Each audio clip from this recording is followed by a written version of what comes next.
Hello everyone, welcome back to Trish Story Corner. Today you are here with Trish again. အားလုံးပဲမင်္ဂလာပါရှင် Trish Story Corner က Trish နဲ့တူရှိနေပါတယ်။ဒီနေ့ပြောပြချင်တဲ့အကြောင်းအရာကကြတော့ဘာအကြောင်းလဲဆိုရင် subject pronoun နဲ့ object pronoun. Subject pronoun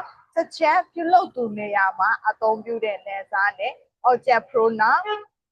ပြုလုပ်ခြင်းခံရတဲ့သူမှာအသုံးပြုတဲ့ pronoun ပဲဖြစ်ပါတယ်။ဒါဆိုရင် subject pronoun ကဘာတွေလဲဆိုတာကိုသူကြည့်ကြရအောင် subject pronoun နဲ့မှာဘာတွေပါလဲဆိုရင် I, we, you, they, he, she, it. I ဆိုတဲ့ကျွန်ုပ်သည် we ကျွန်ုပ်တို့သည် you သင်သည်သင်တို့သည် they သူတို့သည် he သူသည် she သူမသည် it ၎င်းသည် I ဆိုတာကိုပြောတာတယောက်တည်း I ပြီးတော့ we ကိုနဲ့အခြားသူတွေပါဝင် we လို့သုံးပါတယ် you အခြားသူတွေပြီးတော့ they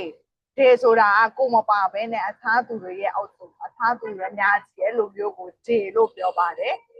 ပြီးတော့ he ဆိုတာသူ she သူမသည် it ၎င်းသည်အဲ့ဒီ it ကကြတော့တရိတ်ဆန်တကောင်နဲ့အရာဝတ္ထုတစ်ခုတည်းဆိုရင် it နဲ့အသုံးပြုပါတယ်โอเคဒါဆိုရင် object pronoun ကိုသူတို့ကြည့်ကြရအောင်ဒီမှာကြားလို့ရှိရင် subject pronoun နဲ့ object pronoun ကိုသူကရှင်ပြီးတော့ပြထားတာပေါ့နော် subject မှာ I ဆိုရင် object မှာ me I me ပြီးတော့ we us you they them he him she her itဒီမှာကြတော့ဘယ်လိုလဲဆိုရင် I ကျွန်ုပ်သည် me ကျွန်ုပ်ကို we ကျွန်တော်တို့သည် us ကျွန်တော်တို့ကို you သင်သည်သင်တို့သည် you သင်ကိုသင်တို့ကိုပေါ့နော်ပြီးတော့ they ကကြတော့သူတို့သည် them သူတို့ကို he သူသည် him သူကို she သူမသည် her သူမကို it ၎င်းသည် it ၎င်းကို okay ဒါကကြတော့ subject ဆိုရင်သည်ပြီးတော့ object ဆိုရင်ကိုသူကကြတော့ object နေရာမှာအသုံးပြုတဲ့ pronoun တွေပေါ့နော် okay ပြီးတော့ subject pronoun တွေကကြတော့ subject pronoun can before verb subject pronoun တွေကကြတော့သူတို့ကအရှိမလာတတ်ပါတယ်ဘယ်ရှိမလာတတ်လဲဆိုရင် verb ရဲ့အရှိမလာတတ်တာပါ subject pronoun တွေကိုအများအားဖြင့်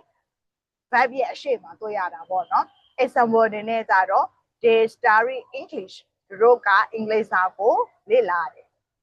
she walk here သူမကဒီမှာလှုပ်နေတယ် they ဆိုတဲ့ဒီ subject pronoun က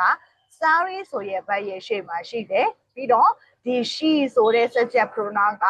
walk ဆိုတဲ့ဒီအလုပ်ဒီဆိုတဲ့ verb ရဲ့ရှေ့မှာရှိပါတယ်ဒါကြောင့်မလို့ eat rice ဆိုရင်တော့မှားပါတယ် I eat rice โอเคเนาะဒီမှာသူက me eat rice လို့ရေးရင်တော့မှားပါတယ် I eat rice လို့ရေးမှာမှန်ပါတယ် okay object pronoun ကကြတော့သူကဘယ်လိုမျိုးပုံစံလဲဆိုရင် object pronoun can after the verb object pronoun ကကြတော့ verb ရဲ့အနောက်မှာလာပါတယ် subject ကကြတော့ verb ရဲ့ရှေ့ object ကကြတော့ verb ရဲ့နောက် example တွေနဲ့ I see you ကနေကိုမြင်ရတာပေါ့နော် she helped me သူမကသူ့ကိုကူညီတာပေါ့ okay เนาะဒါဆိုရင် I က subject pronoun ကဒီ verb ရဲ့ရှေ့မှာရှိပြီးတော့ you ဆိုတဲ့ object pronoun ကဒီ see ဆိုတဲ့ verb ရဲ့နောက်မှာရှိပါတယ်ပြီးတော့ she helped him အဲ့ဒါလေဒီ I see you နဲ့တူပါပဲ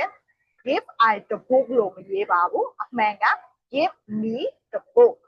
I ဆိုတာသူက subject pronoun ဖြစ်တဲ့အတွက်ကြောင့်မလို့သူက verb ရဲ့အနောက်မှာမသုံးဘူးပေါ့နော်ဒီ me ဆိုမှပဲ verb ရဲ့နောက်မှာသုံးမယ်အဲ့ဒါမှမှန်မှာပေါ့နော်သူက verb ရဲ့နောက်မှာရှိမှ give me the book အဲ့ဒါမှမှန်ပါမယ် Okay this is all about for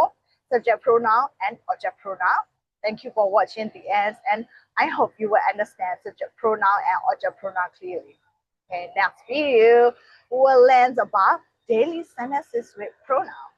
okay I will see you in the next video and bye bye